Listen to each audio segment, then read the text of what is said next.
सुनो सुनो सिद्धार्थ कथा। सत्य कथा, पुरुषार्थ कथा, सुनो सुनो सिद्धार्थ कथा। चढ़ते सूरज सा तेजवान वो कीर्तिमान, हुंकार भरे जब कूच करे, थर थर कांपे आसमान। वो राजपुत्र वो शूरवीर, पर्वत को भेद दे उसके तीर, शांति का स्रोत करुणा की धार, निर्झर झरे मन से अपार। वो राजपुत्र वो शूरवीर, पर्वत को भेद दे उसके तीर, है शाक्य वंश का वो तारा, जगमग है जिससे जग सारा।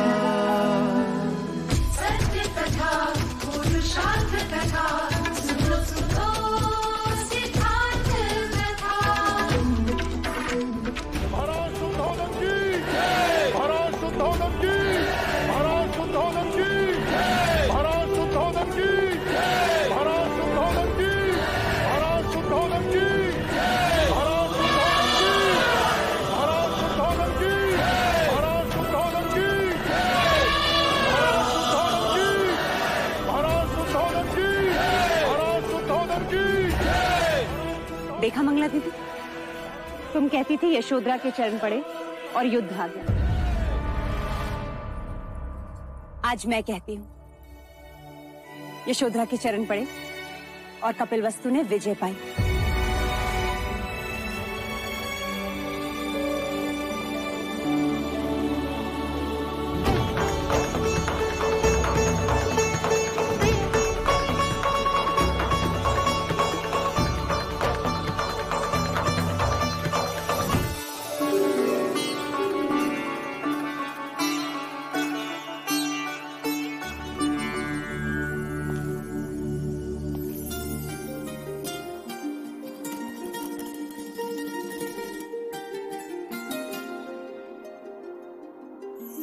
युवराज सिद्धार्थ की जय, युवराज सिद्धार्थ की जय, युवराज सिद्धार्थ की जय। ये सूर्यहार हमारी पुरखों की निशानी है। युद्ध में कौशल दिखाने वाले को ये उपहार में दिया जाता है। हमारे विजय के शिल्पी तुम हो सकता है। तुम्हारे रणनीति के कारण हम कौशल सेना का सामना करने में सक्षम रहे। ना तुम हाथियों की सेना लेकर आते, ना ही हम विजय प्राप्त कर पाते। सिद्धार्थ ने आज शाक्य कुल को गौरव दिलवाया है। सिद्धार्थ की जय, युवराज सिद्धार्थ की जय, युवराज सिद्धार्थ की जय। मेरा ये कार्य राजा दंडपानी के बिना अधूरा होता महाराज।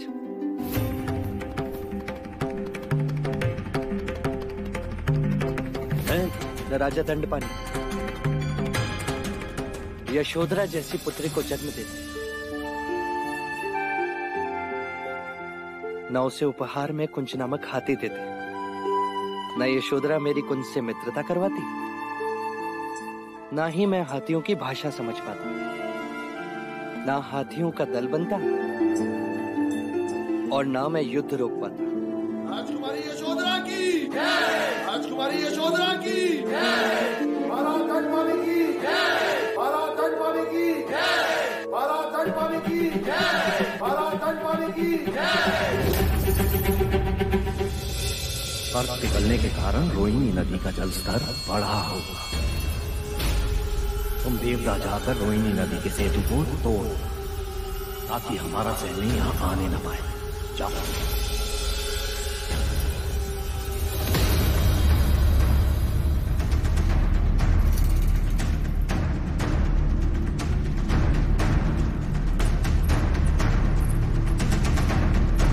पिताजी आप? सत्ता पाने के लिए कभी कभी कूटनीति की सहायता भी लेनी पड़ती है। तो क्या सत्ता माँ के मायके, मेरे ससुराल, खुद पुत्री के सुख से भी अधिक प्रिय है पिताजी। अपनों के लहू से सनी सत्ता के सिंहासन पर बैठकर क्या आप चैन की सांस ले सकोगे? इस स्वार्थ की चरम सीमा कहें या फिर मनुष्य की नीचता।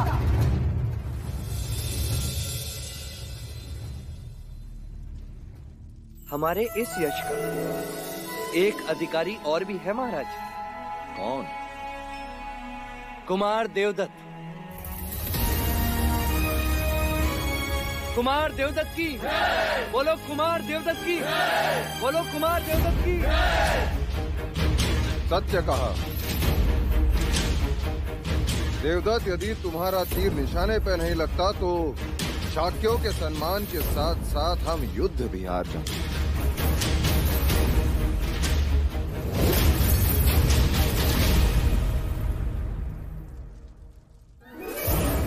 क्षमा महाराज, यदि एक और सूर्यहार होता तो कदाचित मैं उसे स्वीकार कर लेता, पर इसे नहीं ले सकता। मेरा सुना गला मुझे हर पल ये स्मरण कराता रहेगा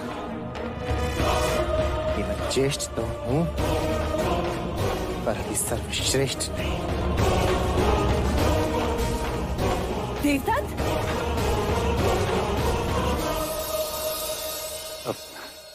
भाई महाराज, आप ये हार मुझे दे दीजिए, मैं उसे समझा के दे दूंगा। उसे इस बात की समझ नहीं कि बड़ों का उपहार आशीर्वाद होता है। भाई महाराज, युद्ध पर्व तो हो गया, अब क्या शेष पर्व की बात करें? विजय उत्सव के साथ साथ जो रुका हुआ है वो विवाह उत्सव भी मना लें।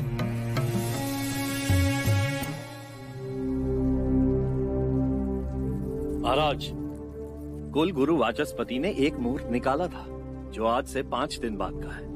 आप कहें तो? हाँ हाँ बिल्कुल, शुभ कार्य में विलंब कैसा? कल होने वाले शाक्यों की बैठक में विवाह की घोषणा होगी।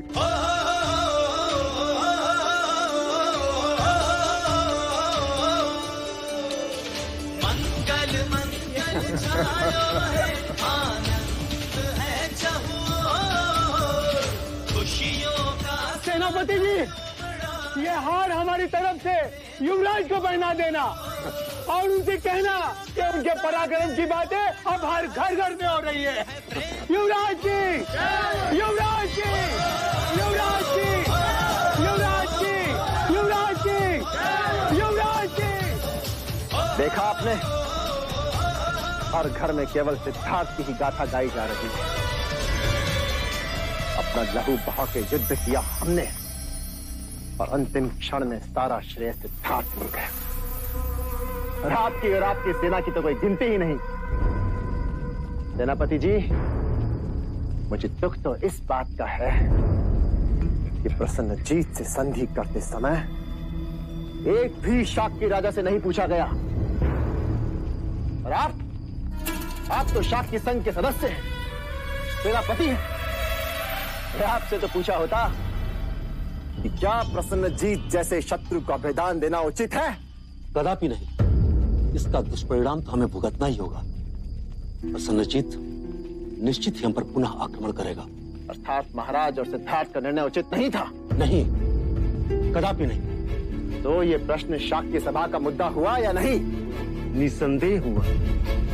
उन्हें इसका उत्तर शाक्य सभा में देना ही होगा।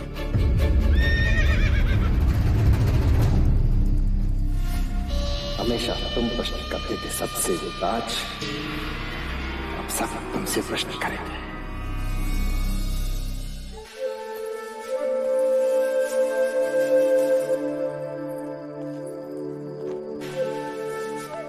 अब बताओ, हम कहाँ हैं? तुम्हारे ईश्वर के समक्ष। तुमने कैसे जाना?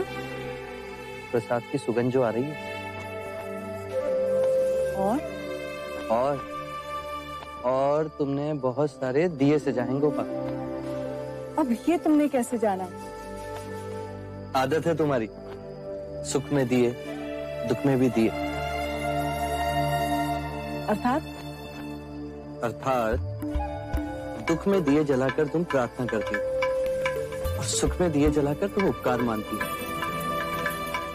सच कहा।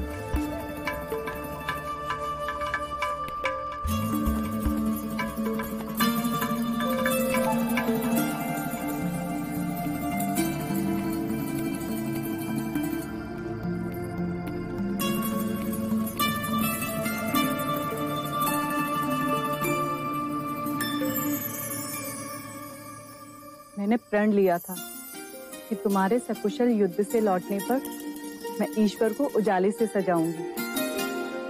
देखो,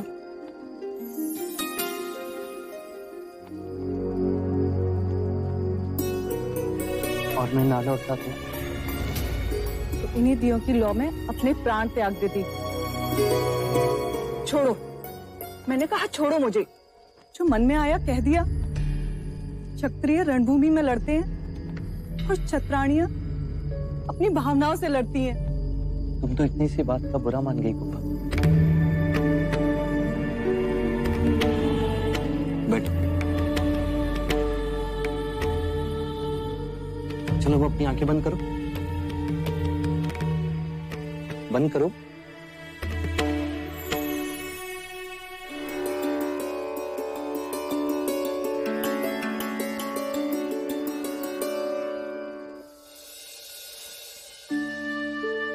अब तुम अपना व्रत तोड़ोगी।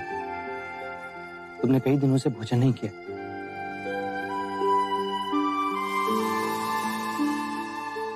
पर तुम्हें कैसे पता कि मैंने अभी तक कुछ नहीं खाया? क्योंकि भूखे लोग जल्दी रूठ जाते हैं ना।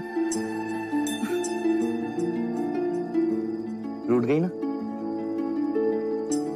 मैं जानता था गोपा, मेरे लौटने से पहले तुम कुछ नहीं खाओगी। ये क्या? अब तुम लौटकर आ ही गए हो तो तुम ही अपने हाथों से खिलाओगे, वरना मैं रूठी रहूंगी। भूखी जो हूं।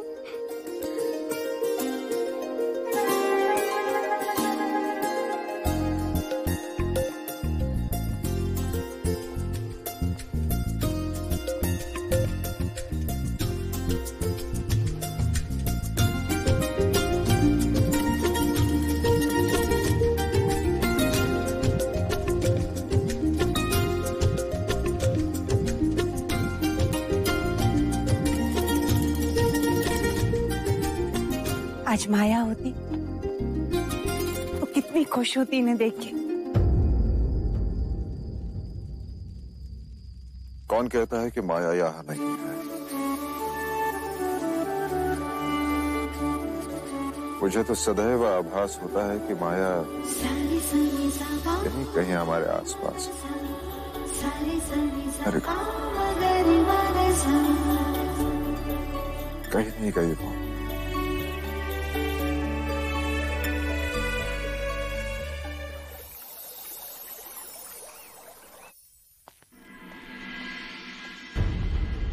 शाक्य गणतंत्र प्रणाली के अनुसार और युद्ध के पश्चात इस संघ की सभा केवल 2 कारणों से बुलाई गई है।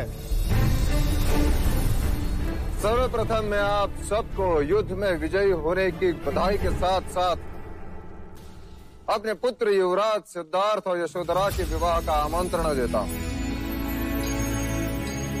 और दूजा इसलिए कि युद्ध में घटी घटनाओं का हम विश्लेषण करें। कौशल नरेश को हराकर हमने एक इतिहास रचा है। अब हमारे और कोई आंख उठाकर भी नहीं देखेगा। युद्ध में लिए गए निर्णय क्षमा करें महाराज, पर वे अयोग्य थे, पूरी तरह गलत थे, संघ प्रणाली के विरुद्ध थे। हमारे मतों को तहस दिया गया। आप क्या कह रहे हैं? महाराज, हम सारे शाक्य राजा संघ राज्य सभा से अपने पद का त्याग करते हैं ताकि आप महाराज शुद्धोधन अपनी मनमानी कर सकें।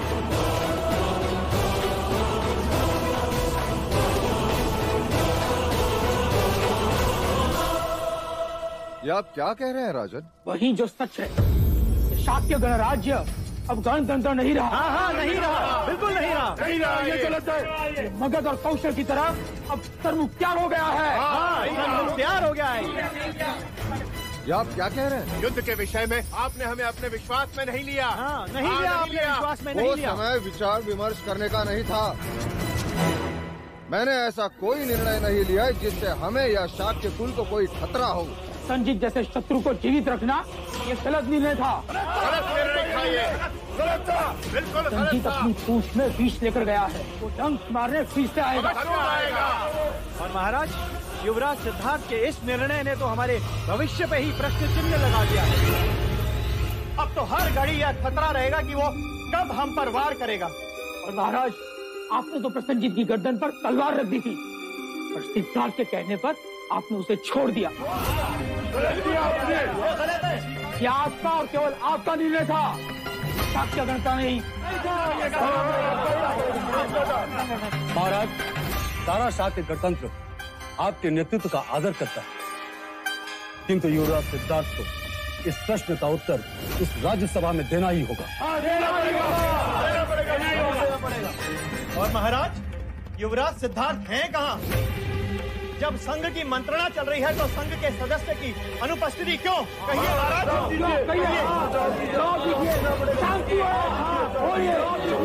शांति है।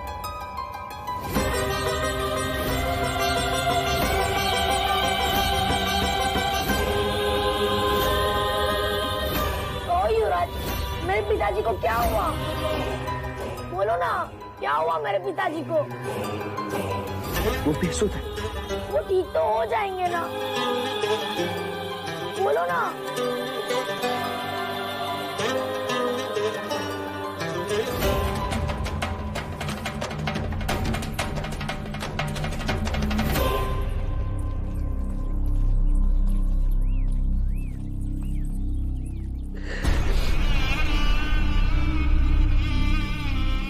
मैं तुम सबसे प्रश्न पूछता हूं, ये बालक मुझसे उत्तर मांग रहा है।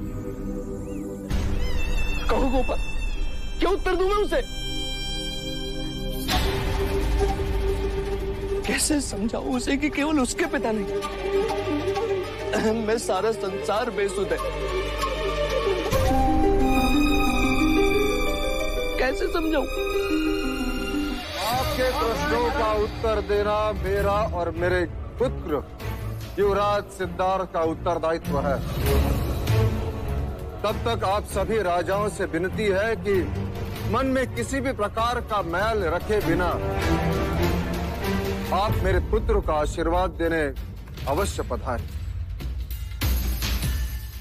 विवाह के पश्चात केवल आपके उत्तरों की बैठक होगी। और आपके उत्तर संघ को योग्य ना लगे तो? तो क्या चाहते हैं आप? संघ शिरोमणि में फिर से मतदान होगा? जरूरत पड़ने पर वो भी करेंगे। तो है किसी में साहस जो महाराज शुद्धोधन की बराबरी कर सके? आपका बर्ताव प्रणाली के विरुद्ध है राजा दुर्योधन। और आपका अविश्वास अति अयोग्य। महाराज का निर्णय बिल्कुल ठीक है। महाराज का निर्णय ठीक है।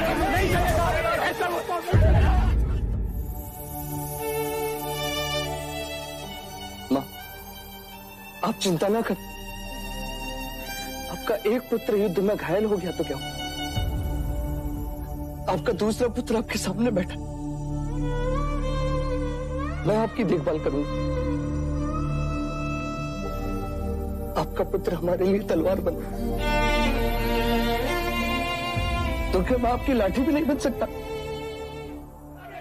बिल्कुल ठीक। शांत हो जाइए, शांत हो जाइए। अनुज, शांत हो जाओ। गणतंत्र प्रणाली में संदेह को कोई स्थान नहीं।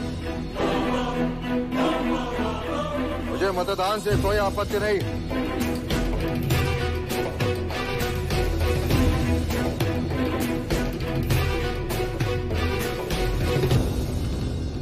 महाराज की अनुमति के साथ और युवराज के विवाह के पश्चात जो सभा होगी उसमें युद्ध संधि का निर्णय उचित था या नहीं, उस पर मतदान होगा।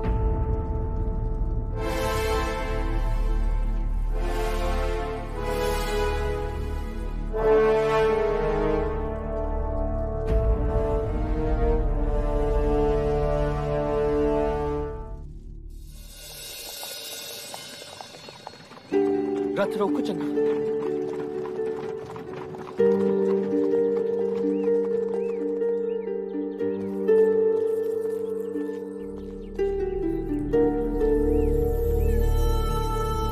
ये धुआं, कहीं जंगल में आग तो नहीं लगी? चन्ना, ये धुआं युद्ध में मृत हुए सैनिकों की चिताओं का।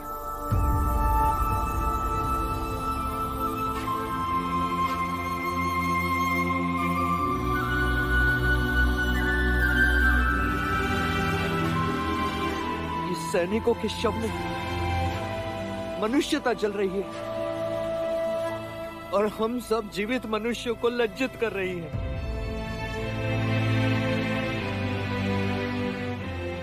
युद्ध के नाम पर हम मनुष्य कब तक अपने चेहरों पर यूं काले मलते रहेंगे? कब तक?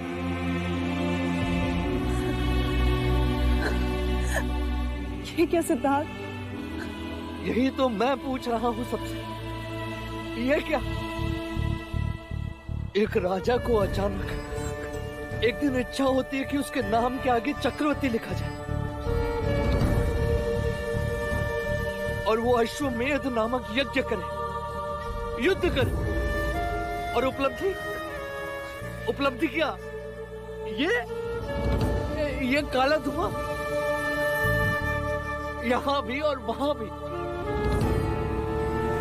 ये छोटा ना करो सिद्धार्थ, तुमने तो युद्ध रोका है। आपने वो सब कुछ किया जो आप कर सकते थे युवराज। कदाचित इस समय तो उठी हुई तलवारें रुक गई चन्ना, पर मानसिकता का क्या? मन की शत्रुता का क्या? यूं सबकी पीड़ा अपनी आंखों में लेकर चलोगे, एक दिन अपने ही आंसू में डूब जाओगे। और तैर कर मैं करूंगा भी क्या? आंखों के आगे तो केवल धुआं, केवल काला धुआं और कुछ नहीं।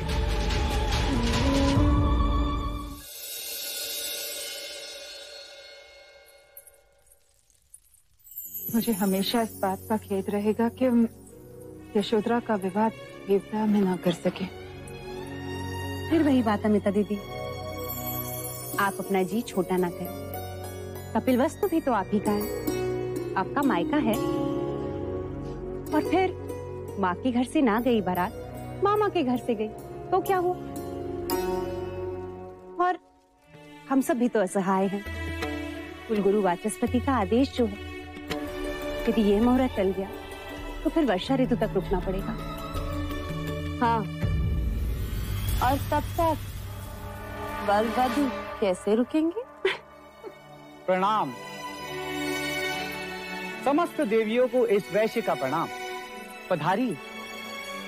आपके समक्ष उपस्थित ये सभी वस्त्र एवं आभूषण अति उत्तम, अति मूल्यवान एवं दुर्लभ है। विराजिए। इन आभूषणों को देखिए। मूल्यवान रत्नों से सुसज्जित सिंघल के समुद्र से प्राप्त रत्न हैं। रत्नावली माला कहते हैं इसे। राजकुमारी यशोधरा के कंठ की शोभा बढ़ाएंगी या फिर घटाएगी। यदि देवदत्त की बहू के लिए गहने पसंद करने होते तो मैं इन गहनों को देखती भी।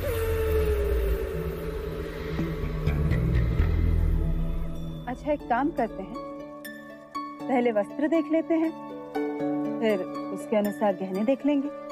क्यों मंगला? मंगला, तुम मुझसे छोटी हो।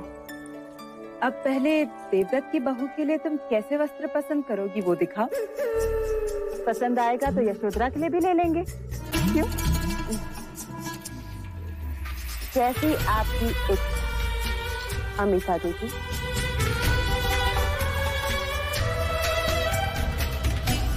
क्या देख रहे हो? वस्त्र दिखाओ। अवश्य। इस वस्त्र को देखिए। ऐसी बुनाई आपको समस्त कपिल वस्तु में कहीं प्राप्त नहीं हुई। ऐसे बुनाई के वस्त्र हमारे यहाँ हमारी दासियां पहनती हैं। क्षमा करें, इस वस्त्र को देखिए, इसके रंगों को देखिए। रंग ऐसे कि आंखें चकित हो जाए और स्पर्श तो ऐसा कि छूने का मन करे, और इसे धारण करने के पश्चात सबकी दृष्टि केवल आप पर। यदि दृष्टि पड़ेगी तो लगेगी ना? कैसे भी मैं नहीं चाहती कि यशोदा को किसी की अशुभ दृष्टि लगे।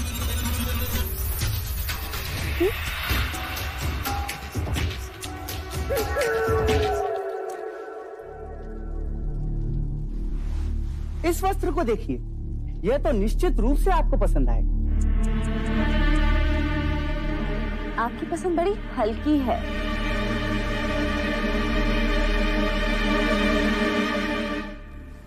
इस वस्त्र को देखिए, योजनों दूर इसे मिस्र से मंगाया गया। अच्छा, जरा देखें तो सही।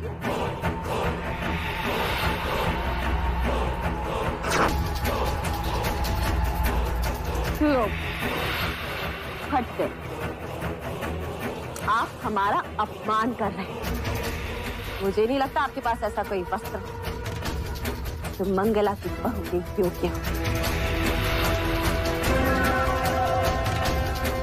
अमिता दीदी, पसंद कर लीजिए कुछ यशोधरा के लिए।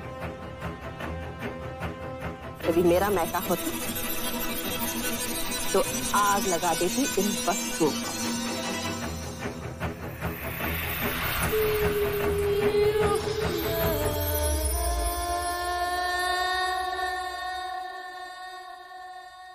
विवाह के दिन ये कोई पखेड़ा ना खड़ा करे तो अच्छा होगा प्रजापति।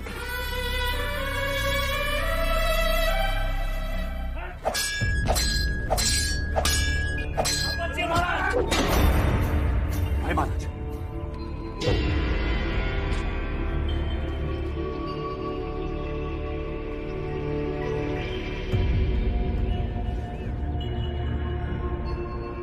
क्या बात है भाई महाराज? आज पहली बार देख रहा हूं कि आपकी तलवार में न वो शक्ति है और ना ही वो लय। युद्ध में विजय होने के बाद भी आप चिंतित लग रहे हैं। आज पहली बार शाक्य सभा ने अपने राजा पर संदेह किया, अपने युवराज पर संदेह किया, तेरे निर्णय पर संदेह किया। भाई महाराज, भेड़ियों की भीड़ से शेर को क्या? गणतंत्र विचार विमर्श तो होगा ही। कृपया आप चिंतित ना हो। मुझे चिंता अपनी नहीं है अनुज, मुझे चिंता सिद्धार्थ की। यदि शाक्यों ने विवाह पर बहिष्कार किया तो असंभव। वो एक बार आपका बहिष्कार कर सकते, किंतु विवाह का बहिष्कार क्यों करेंगे? आप निश्चिंत रहिए और जाके विश्राम कीजिए महाराज।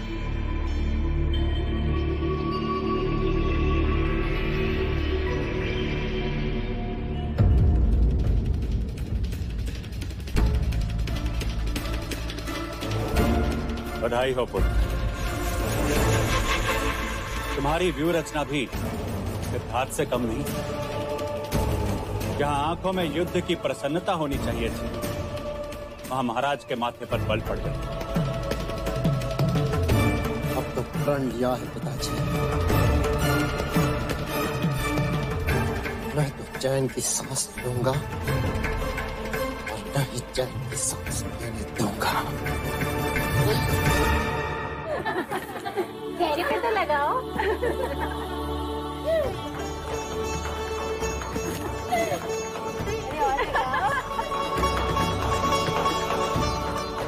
अमिता दीदी, कहीं इतनी भी हल्दी मत लगा देना कि सिद्धार्थ के आगे आपकी यशोधरा काली लगे। लगती है तो लगे, भतीजा है मेरा, किसी से कम थोड़ी ना है। क्यों सिद्धार्थ? इस समय तो मैं कपिल वस्तु के पक्ष की हूँ। देवता वाले भी तो देखें कि उनकी राजकुमारी का विवाह एक देवांश से हो रहा है। क्यों प्रजा? बिल्कुल। तू यहाँ खड़ी है, यशोधरा को मेहंदी नहीं लगानी? तू कब से तुझे पूछ रही है, चल जल्दी। मेहंदी है शुभ सखी, मेहंदी है मंगल, मेहंदी है प्रथम सुहाग। बोलिए राजकुमारी। क्यों रे, मुझे यहाँ किला छोड़कर क्या कर रही थी युवराज के कक्ष में? लो देखो तो, युवराज सिद्धार्थ को पल भर देख क्या लिया। राजकुमारी जी को तो ईर्ष्या होने लगी। नीरू की बच्ची, देखो तो, सच बात कितनी कड़वी लगती है। नीरू की बच्ची, ठहर तू। चलो सिद्धार्थ, उठो, आओ ना, आओ। अब देखते हैं कि गोपा तुम में किसका पलड़ा भारी है। आ जाओ, आओ सभी घेरा बनाओ।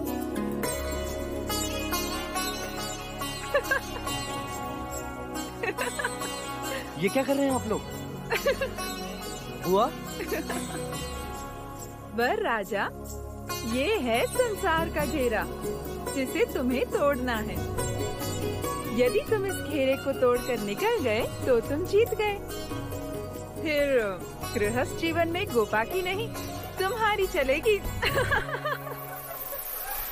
तुम कहो मैं कहूँ, मैं कहूँ तुम कहो, मानेगा कौन किसकी बात? राजा जी घेरा तोड़ के दिखा दो, राजा जी घेरा तोड़ के दिखा दो, तो मानेगी रानी तेरी बात। तुम कहो मैं कहूँ, मैं कहूँ तुम कहो, मानेगा कौन किसकी बात? राजा जी घेरा तोड़ के दिखा दो, मानेगी रानी तेरी बात। तुम कहो मैं कहूँ, मैं कहूँ तुम कहो, मानेगा कौन किसकी बात? राजा जी घेरा तोड़ के दिखा दो, राजा जी घेरा तोड़ के दिखा दो, तो मानेगी रानी।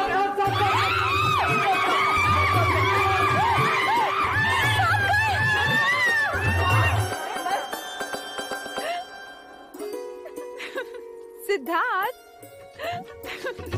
मेहंदी का रंग साथ जन्मों ना उतरे, ऐसे हो मेहंदी के भाव। तेरे विवाह के पश्चात सब कुछ कितना बदल जाएगा ना? क्या बदल जाएगा? तेरे विवाह के बाद हम सब युवराज को सिद्धार्थ कह सकेंगे, और तुझे तो उन्हें देव, आर्य, महाराज। अजी सुनते हो? ओ जी सुनते हो? ये सब कहकर बताना होगा। चलो ठिठोली नहीं, गंभीरता से एक बात कहूँ यशोधरा। जब से तेरे सिद्धार्थ को देखा है, सोच रही हूँ तेरी सौत बन जाऊं। एक बार मेहंदी लग जाए फिर देखती हूँ तुझे तुम्हें।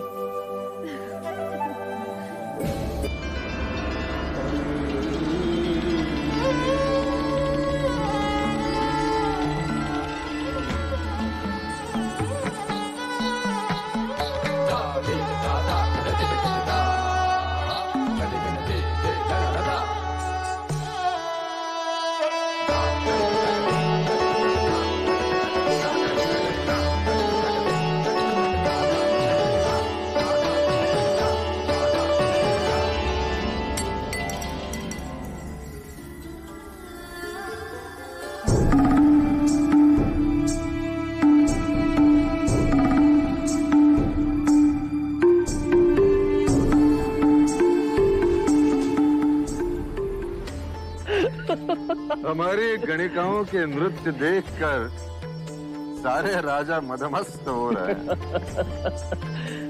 जब आम्रपाली आएगी तो क्या होगा इनका? आम्रपाली? वैशाली की नगर वधू? हाँ महाराज दंडपानी, वैशाली के लिच्छवी नरेश स्वयं आ रहे हैं आम्रपाली को साथ लेकर। युवराज सिद्धार्थ के विवाह में भारतवर्ष की सर्वश्रेष्ठ सुंदरी नृत्य करेगी। वाह महाराज वाह! अर्थात साक्षात रति घुंघरू पहन कर आएगी और समस्त राजा घुंघरुओं की तरह बजने लगेंगे। आप तो केवल नाम सुनकर वाह कर रहे हैं। आम्रपाली, आम्रपाली। मगध नरेश बिंबिसार और उनके पुत्र अजातशत्रु भी अपनी उपस्थिति से विवाह का गौरव बढ़ाएंगे। कपिल वस्तु की चारों दिशाओं में विवाह का निमंत्रण मैंने भेज दिया। सत्य कह रहे हैं आप महाराज। सभी पड़ोसी राज्यों में केवल कौशल नरेश ही रह गए। शत्रु को शुभ अवसर पर आमंत्रित नहीं करते महाराज दंडपानी। राजा अमितोदन, संधि की है उन्होंने आपसे। उन्हें आमंत्रण देने का अर्थ चाख्य राजाओं को अप्रसन्न करना। और मतदान के दिन संघ सभा में एक और प्रश्न खड़ा करना। मैंने कौशल नरेश को भी निमंत्रण भेज दिया है राजा दंडपानी। भाई महाराज सुनो,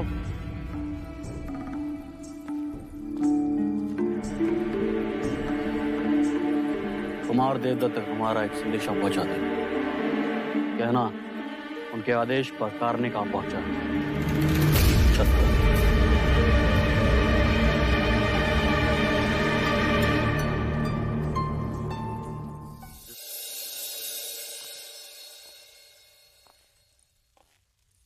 कार्निक, आदेश मिलते उपस्थित हो कुमार। क्या कर सकते हो तुम मेरे लिए?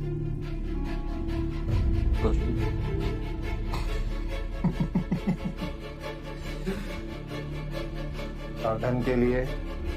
धन के लिए तो मैं अपने प्राण भी दे सकता हूँ कुमार। तो जुटा लो जीवन भर का धन एक ही रात में। परंतु आदेश क्या है कुमार?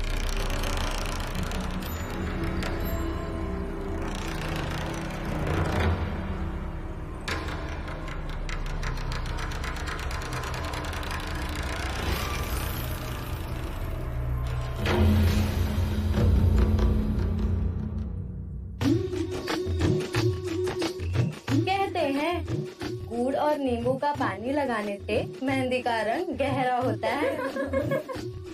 और जितना गहरा मेहंदी का रंग उतना ही गहरा पति का प्यार भी। और यदि मेहंदी का रंग गहरा ना आए तो क्या मुझ जैसी साथ मिलेगी? और क्या? नीरू, मेहंदी तूने बनाई है, रंग गहरा नहीं आया ना, फिर देखना तू। रंग तो तेरे चेहरे पर चढ़ा है गोपाल, और जो सारी दुनिया से प्रेम करता है वो तुमसे कैसे नहीं करेगा? बहुत स्नेह करते हैं तुम, इसलिए तो हम सब से तुझे दूर ले जा रहे हैं।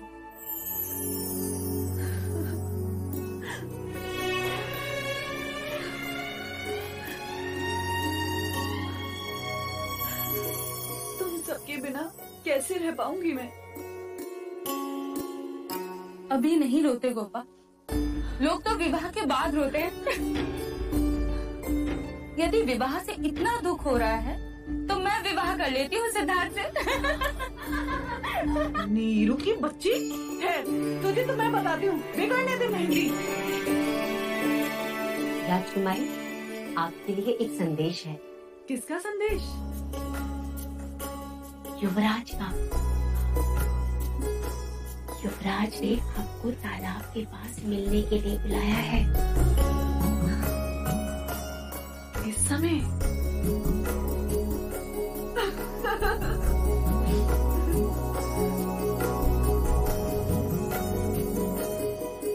तुम्हें 12 की आवश्यकता है अनिरुद्ध। दो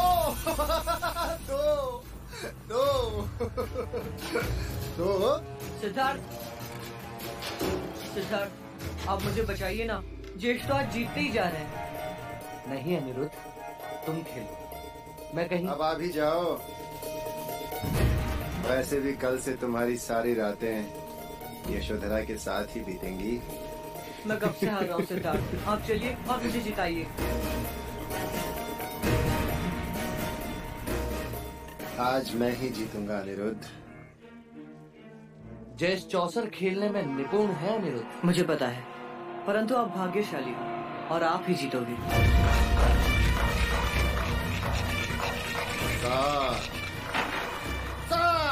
7 1 2 3 4 5 6 7।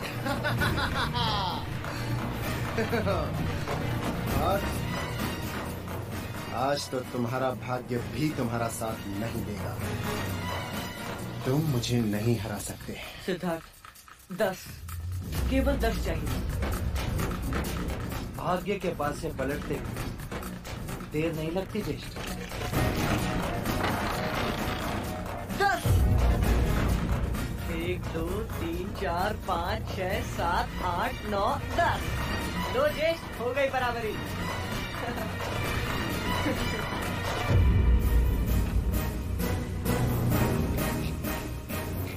चौसर का खेल तुम भले ही मुझसे जीत लो, परंतु यशोधरा को तो मैं ही जीतूंगा।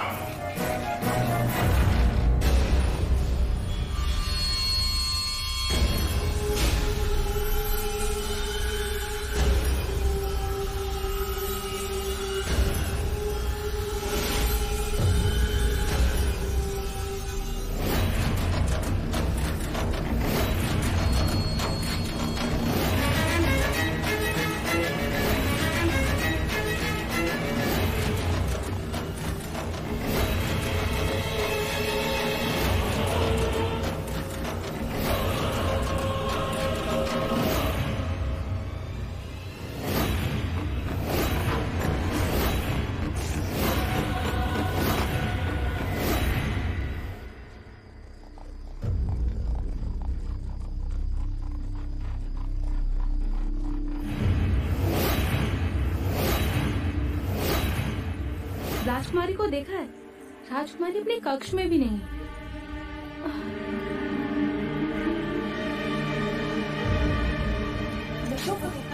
पता नहीं कहीं दिख नहीं रही।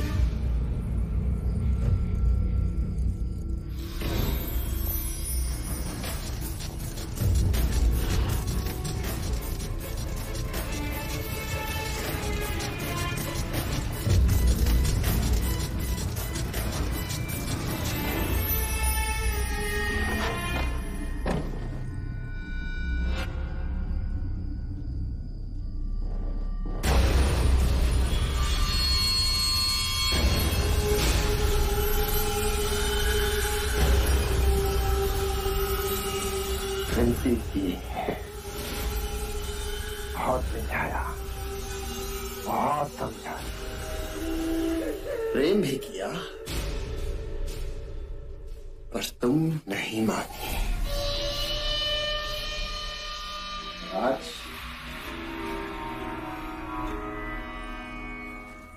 आज तुम्हारे विवाह के दिन तुम यहाँ आओ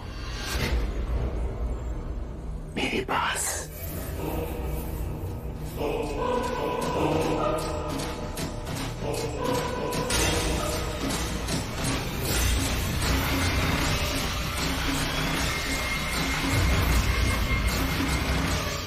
सत्य कथा, पुरुषार्थ कथा, सुनो सुनो सिद्धार्थ कथा।